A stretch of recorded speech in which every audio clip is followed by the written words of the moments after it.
Bonjour. Aujourd'hui on se retrouve pour une nouvelle vidéo où je vais développer avec Fish. Tout simplement cette vidéo n'était pas vraiment prévue parce que j'avais tout simplement la flemme de faire la suite de la vidéo de développement. Mais j'avais eu beaucoup de retours du style s'il te plaît fais une suite ou je te goume. Donc j'ai décidé d'en faire une parce que j'ai pas envie de me faire tuer en fait, ce sera un peu dommage. Donc tout simplement, si vous me voyez pas sur mon compte principal, je me suis fait bannir de mon compte principal de Roblox pendant 7 jours. La raison est que juste, je sais pas, j'avais publié un truc qui était pas ouf. Donc faites gaffe, petit conseil d'amis, ne postez pas de photos Roblox, enfin faites gaffe à ce que vous postez. Genre j'avais posté une photo d'un manga, enfin d'un moment d'un manga, et j'ai tout simplement été copyright ou un truc comme ça, donc faites gaffe. Ok, donc on va tout simplement commencer. La dernière fois on a vu les bases et tout, donc je vous invite à aller voir la vidéo. Donc me voici dans l'accueil de Roblox, et donc on va faire comme la dernière fois. Pour ceux qui ne savent pas comment créer le jeu, je vous invite à aller voir la première partie que j'avais faite. Mais pour ceux qui savent, donc ça va être simple. Donc l'accès, bon ici vous pouvez remplir quelques trucs. Donc par exemple sur l'accès, vous avez Template Basic Settings Access. Donc j'en ai pas parlé dans la dernière vidéo, mais vous pouvez configurer par exemple sur quoi on peut jouer. Là j'ai tout mis sauf console.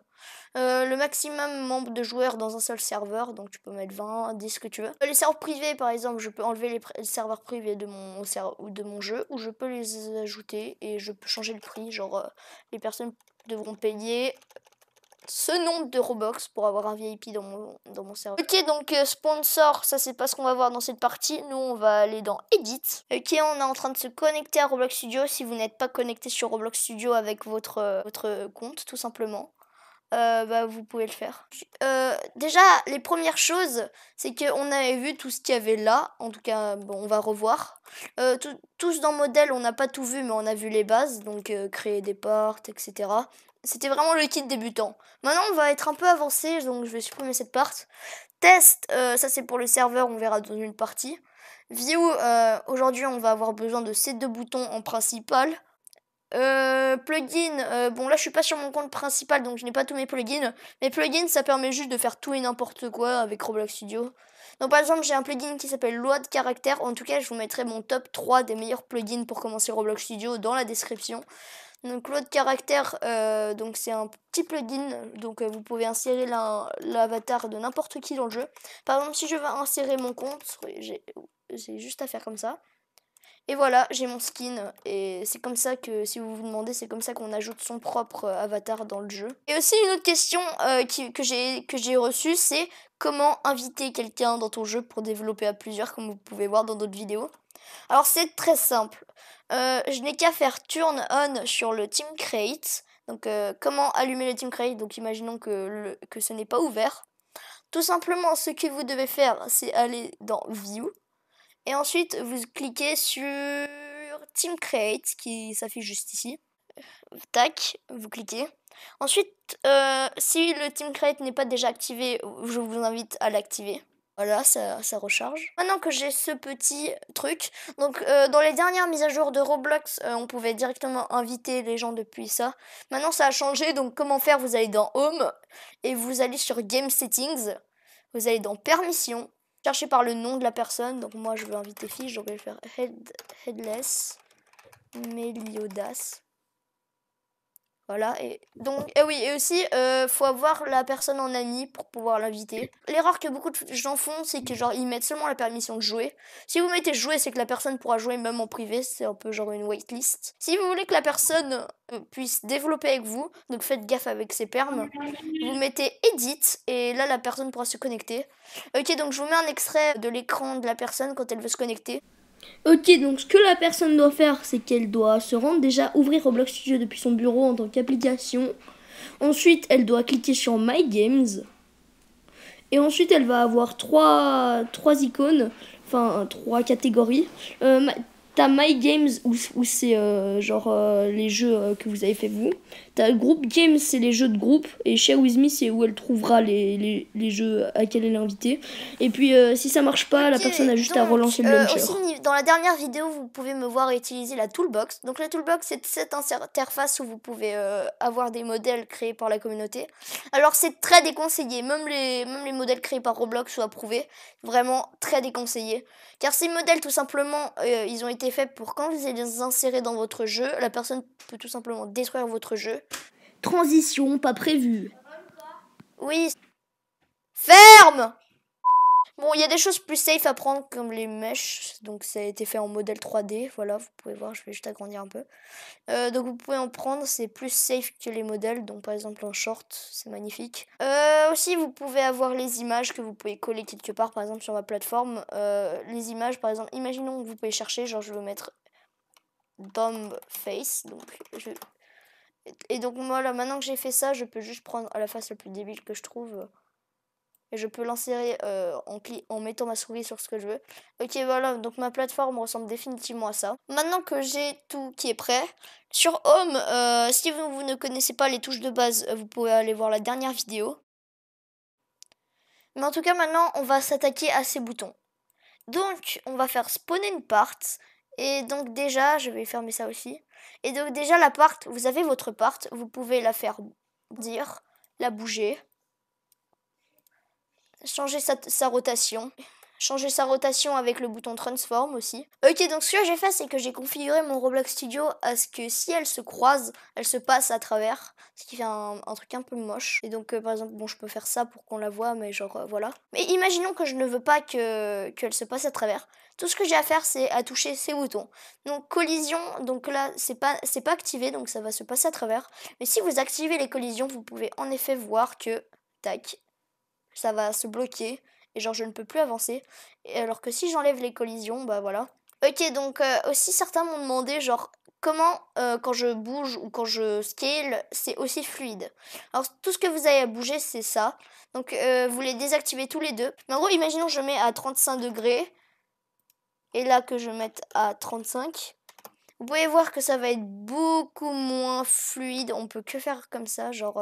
je crois que c'est à 5 quand on commence Roblox Studio. Tac, 5.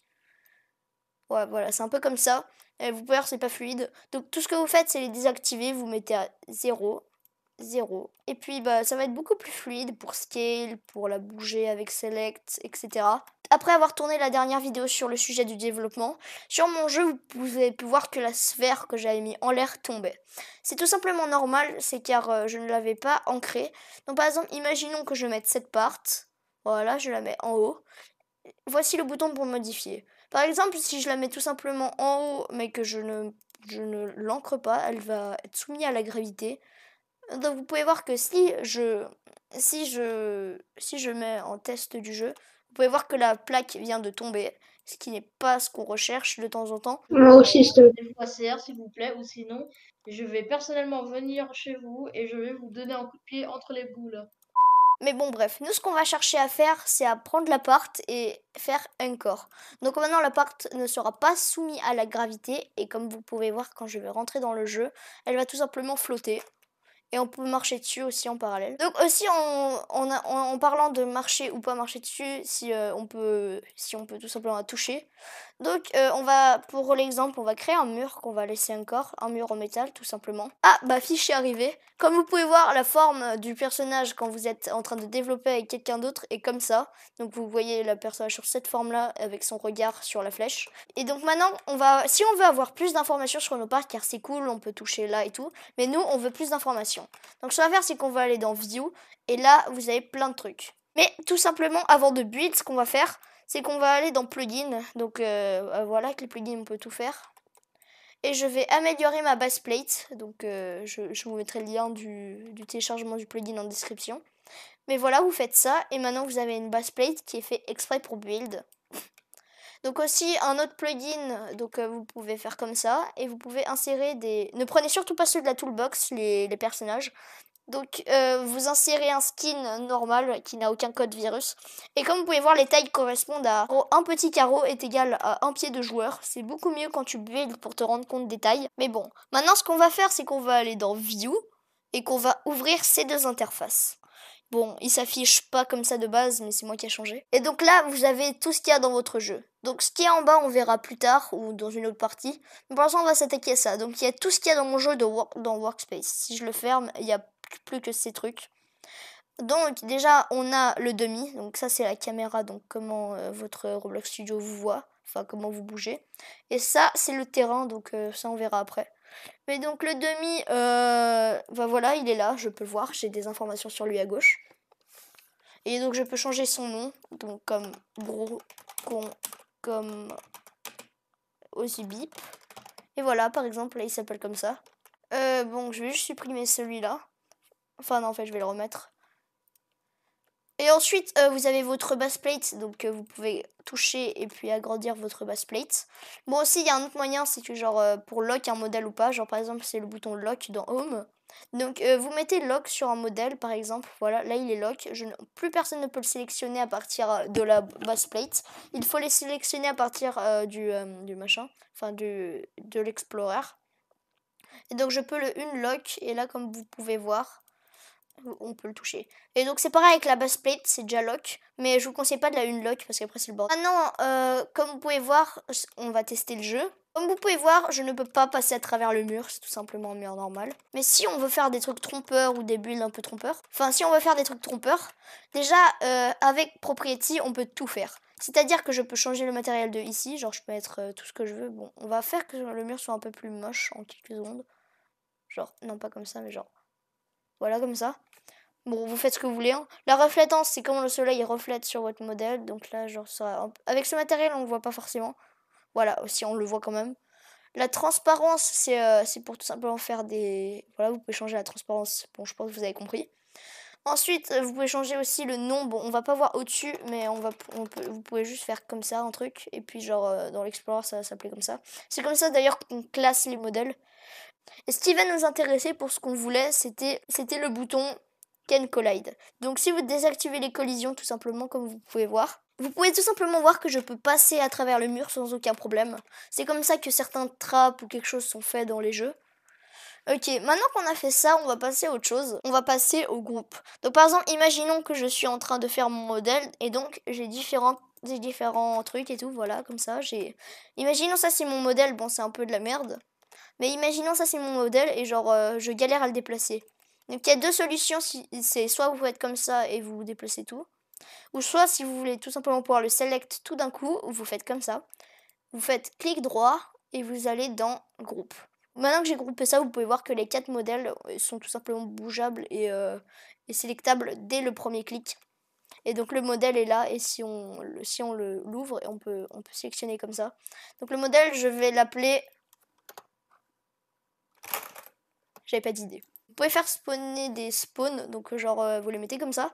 Et en gros c'est tout simplement où vous allez spawner en fait. Vous pouvez le mettre invisible, enlever l'image.